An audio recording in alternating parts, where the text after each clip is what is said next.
உனக்கு நண்பர்கள் யார், பின்னால் யார் இருக்கிறார்கள் என்று கேட்பார்களாம்.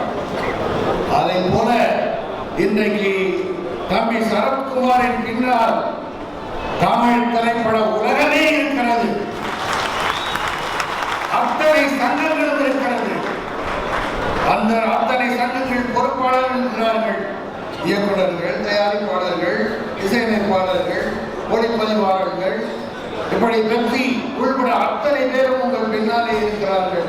இதை விட வேற என்ன வேண்டும் உங்களுக்கு? பெருமை, அருமை. நான் ஒரு நாடகக்காரன். நான் சினிமா துறைக்கு வந்து 55 ஆண்டுகளாகிறது, 55 ஆண்டுகளாகிறது. அண்ணனா இருந்தாலும், தம்பியா இருந்தாலும், அக்காளா இருந்தாலும், தங்கச்சியா இருந்தாலும், மாவனா இருந்தாலும், மச்சானா இருந்தாலும்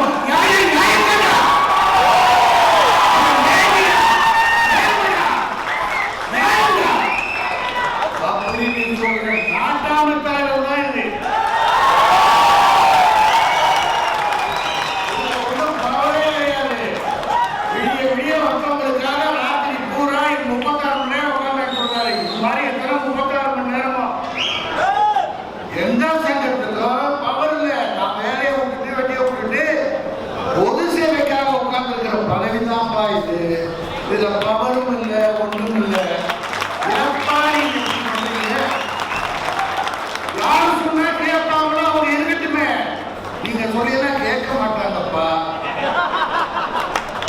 முதல்ல கண்ணத்தானே நீயே வீட்டுல நீ சொல்றதை கேட்க மாட்டாங்க. எப்படி மனோது கேட்பாங்க? பல கலைஞர்கள் இங்கே சங்கத்துக்கு தலைவர்களாகி அந்த நிலையத்தில் கடன்பட்டு அதன் பிறகு விஜயகாந்த் அவர்கள் தலைமையை கொண்டிருக்கும் பொழுது தம்பி சரத்குமார் அவர்கள் பொதுச் செயலாளராக இருந்து அந்த இடத்தை 4.25 கோடி இருந்த கடனை அந்த மேலாளரிடம் பேசி பேசி பேசி 2 மாதங்கள் அதை 1.25 கோடியாக ஆக்கிய பெருமை தம்பி சரத்குமார். அதன் பிறகு கிட்டத்தட்ட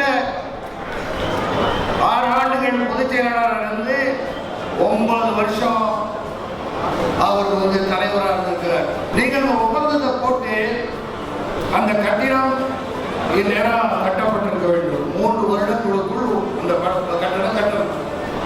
இன்னைக்கு 2010, இப்ப 2015. அந்த கட்டிடம் இன்னும் கட்டப்படவில்லை.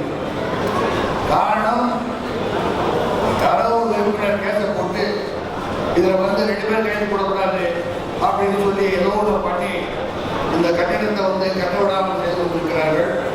இதற்கு ஒரு அணி சேர்ந்து இந்த ஒப்பந்தத்திலே முறைகேடு இருக்கிறது, இந்த ஒப்பந்தத்திலே ஊழல் இருக்கிறது என்ன அப்படி எழுதி போட்டாங்க. என்னடா ஒப்பந்தத்தில் முறைகேடு ஊழல் நடக்கல, என்னது புதுசா இருக்க கதை அப்படின்னு கூட நல்லா நினைச்சோம். என்னடா இது சொல்றாங்க அப்படின்னு. ஆனா அந்த ஒப்பந்தத்திலே என்ன ஊழல் முறைகேடு அது யாரை பார்த்து சொல்றது? தம்பி சரத்குமார் பார்த்தா. அவர் ஒரு நடிகர் மட்டுமல்ல, அவர் வந்து எம்பியா இருந்தாரு, இப்ப எம்எல்ஏ இருக்காரு, சட்டமன்ற உறுப்பினர். அது மட்டும் இல்ல, ஒரு அகில இந்திய சமத்துவ மக்கள் அப்படிப்பட்டவரை பார்த்தீர்கள் சொன்னால் லட்சக்கணக்கான தொண்டர்கள் இருக்கிறார்கள் அவர் பின்னாலே. அவர் வருங்காலத்தை தடுத்து விடலாம் என்று நீங்கள் நினைக்கிறீர்களா? அதை கனவு காணாதீர்கள். அவரை தடுக்க யாராலும் முடியாது. அவர் நினைத்ததை செய்யக்கூடியவர், முடிக்கக்கூடியவர் தான் தம்பி சரத்குமார் அவர்கள். நீங்க அவன் மேல குறை சொல்லிட்டு தம்பி சரத்குமார் அவர்கள் உங்கள் மேல கிரிமினல் வழக்குக்காக கோர்ட்டுக்கு போய் ஒரு கேஸ கொடுத்தார். இந்த மாதிரி வந்து என் பேரெல்லாம் ரொம்ப டேமேஜ் பண்றாங்க, கிரிமினல் வழக்கு போடணும்னு சொல்றாரு. சொன்ன உடனே அந்த அடியில் இருந்து என்ன சொல்றாங்க, எப்படி பாருங்க, அதாவது கேள்வி கேட்கும் போது அறிவுபூர்வமா கேட்கிறாங்களோ இல்லையோ, ஆனா எஸ்கேப் ஆகிறதுக்கு ரொம்ப அறிவுபூர்வமா இருக்காங்க. என்ன சொல்றாரு? நான் வந்து தனிப்பட்ட முறையிலே சரத்குமாரை குறை சொல்லவில்லையே, நடிகர் சங்க தலைவர் சரத்குமாரை நான் சொல்லவில்லை. ஜட்ஜையா சொல்றார்.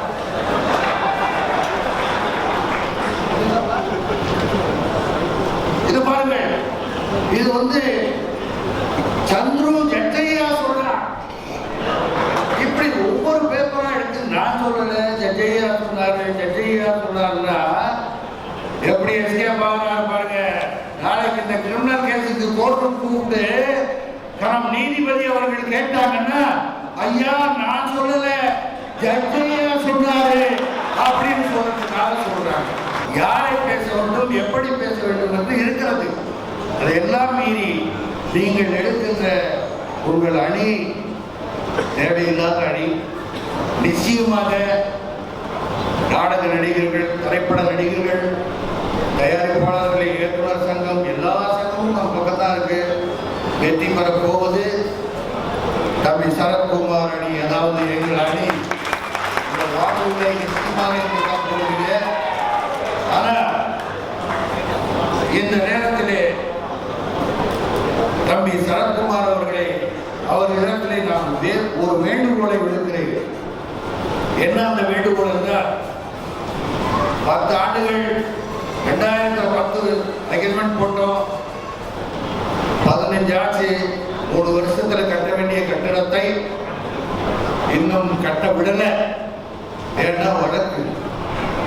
நிச்சயமாக நாம் வெற்றி பெற போகிறோம். அந்த அணி தோல்வியடைய போகிறது. அவர்கள் நிச்சயமாக இந்த வழக்கை தொடர்ந்து நடத்த தயாராகி விடுவார்கள். அப்படி அவர்கள் அந்த வழக்கை தொடர்ந்து நடத்தினால் நாம் நினைத்தபடி அந்த கட்டிடத்தை உடனடியாக கட்ட முடியாது. அப்படி ஒரு சூழ்நிலை ஏற்பட்டுவிடும். ஆகவே தம்பி சரத்குமார் அவர்கள் இந்த வேண்டுகோளை கொடுத்து, நிச்சயமாக உங்கள் தலைமையிலே இருக்கும் போதே அந்த கட்டணம் கட்ட வேண்டும். நீங்கள் எப்படி 4.25 கோடி 4.5 கோடியை 1.25 கோடியாக ஆக்கி கடனை அடைத்தீர்களோ, அதை போல சத்தியம் சினிமாவில் நீங்கள் பேசினால் நடக்கும். ஏன்னா உங்க வார்த்தைக்கு கட்டு போடுவாங்க யார் பண்ணாலும். ஏன்னா நாட்டாம அவர்களிடம் பேசி இந்த நடிகர் சங்க கட்டணத்தை நடிகர் சங்கமே கட்ட வேண்டும் என்று கேட்டுக்கொண்டிருந்தேன். இது ஒரு வேண்டுகோள். நலிந்த நடிகர்களுக்கு வீடு கட்டி கொடுக்கும்படி தமிழக முதலமைச்சர் மாண்புமிகு புரட்சி தலைவி அம்மாவிடம் எடுத்து சொல்லி அவர்களுக்கு வீடு கட்ட ஏற்பாடு செய்ய வேண்டும் என்பதையும் இந்த நேரத்தில் நான் வேண்டுகோளாக சொல்கிறேன்.